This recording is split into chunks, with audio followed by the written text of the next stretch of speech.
C ప్రశ్న లేదండి, D ప్రశ్న ఈ ప్రశ్న ఉత్పన్నం కాదు. ధన్యవాదాలు అధ్యక్ష. అధ్యక్ష, తేనెటీగల పెంపకం అన్నది రైతులకు అడవులకు ఇద్దరికి కూడా రెండింటికి కూడా మంచిది అధ్యక్ష. పండేటటువంటి పంటలలో దిగుబడిని పెంచేటటువంటి ఆస్కారం కూడా తేనెటీగలతో ఉంటుంది అధ్యక్ష. అట్లానే గిరిజన ప్రాంతాల్లో ఉండేటటువంటి గిరిపుత్రులకు ఉపాధి అవకాశాల కోసం అందరు ప్రభుత్వాలను కూడా వెతుకులాడుతూ ఉంటాం అధ్యక్ష.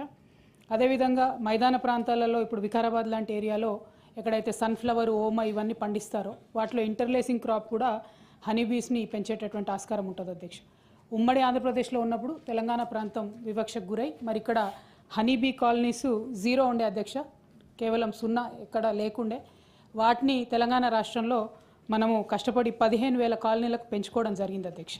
సో ఇప్పుడు గౌరవ మంత్రివర్యులని మేము రిక్వెస్ట్ చేసేది ఏంటంటే ఈ హనీబీ కాలనీస్ని ఎస్పెషలీ ఆసిఫాబాద్, భద్రాచలం ఇట్లాంటి ఏరియాస్లో కనుక పెంపకం చేసినట్టయితే చాలా మంచి రిజల్ట్ ఉంటుంది. అట్లానే గిరిపుత్రులందరికీ కూడా సహాయం చేసినట్టు ఉంటుంది అనేటటువంటి ఒక ఆలోచనతో అడుగుతా ఉన్నాం అధ్యక్ష. అట్లానే నల్గొండ బత్తాయి తోటలు ఎక్కువ ఉంటాయి అధ్యక్ష తమ సొంత జిల్లాలో, మరి అక్కడ కూడా ఇంటర్లేసింగ్ క్రాప్గా ఇది పనికొచ్చేటటువంటి ఆస్కారం ఉంటుంది కాబట్టి గౌరవ మంత్రివర్యుల్ని దీని మీద శ్రద్ధ పెట్టవలసిందిగా నేను రిక్వెస్ట్ చేస్తున్నా అధ్యక్ష.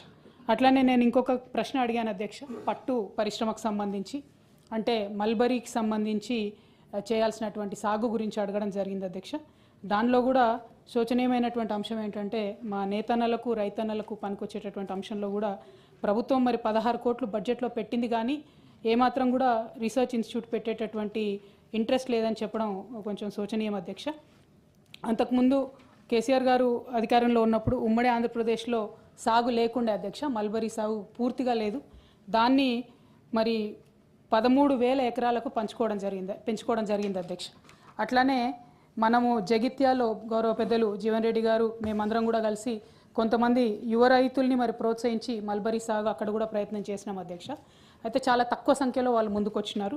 అక్కడ అగ్రికల్చర్ కాలేజ్ ఉంది కాబట్టి జగిత్యాల క్షేత్రంగా మల్బరీ ఈ మన సిల్క్ వామ్ రీసెర్చ్ స్టేషన్ పెట్టినట్టయితే చాలా ఉపయోగంగా ఉంటుంది అనేటటువంటిది కూడా రిక్వెస్ట్ చేస్తూ ఉన్నాం అధ్యక్ష. గౌరవ మంత్రివర్యులు దృష్టికి తీసుకురావాల్సినటువంటి మరొక ముఖ్యమైనటువంటి అంశం ఏంటంటే ఇప్పుడు ఈ సెరికల్చర్ డిపార్ట్మెంట్లో అధ్యక్ష 650 వరకు అలాటెడ్ జాబ్స్ ఉన్నాయి అధ్యక్ష. గత 15 నెలల్లో దాదాపుగా 400 మంది రిటైర్ అయ్యారు అధ్యక్ష.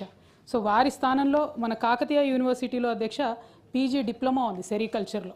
అక్కడ ఉన్నటువంటి పిల్లలకి ఉద్యోగాలు ఇవ్వాల్సిందిగా కోరుతా ఉన్నాం అధ్యక్ష. వాళ్ళు కూడా ధర్నాలు, దీక్షలు చేసేటటువంటి పరిస్థితిలో ఉన్నారు కాబట్టి ఈ కాకతీయ యూనివర్సిటీలో ఉన్నటువంటి పిల్లలకు ఇది ఇవ్వాలని కోరుతా ఉన్నాం అధ్యక్ష. అట్లానే ఇంకొక తమ దృష్టికి తీసుకురావాల్సింది రీలింగ్ ఇండస్ట్రీ అని ఉంటుంది అధ్యక్ష. ఆ రీలింగ్ ఇండస్ట్రీలో నుంచి మనము పట్టు తీసుకోవడం జరుగుతుంది అధ్యక్ష. మీ అందరికీ తెలుసు పోచంపల్లి, ఇక్కత్తు, గద్వాలు, నారాయణపేట వీటన్నిటికీ కూడా మనకు జిఐ ట్యాగ్ ఉంది అధ్యక్ష. ఆ జిఐ ట్యాగ్ ఉన్నటువంటి ఈ చోటంతటి కూడా మనం బెంగళూరు నుంచి మరి పట్టును ఇంపోర్ట్ చేసుకుంటా ఉన్నాం అధ్యక్ష.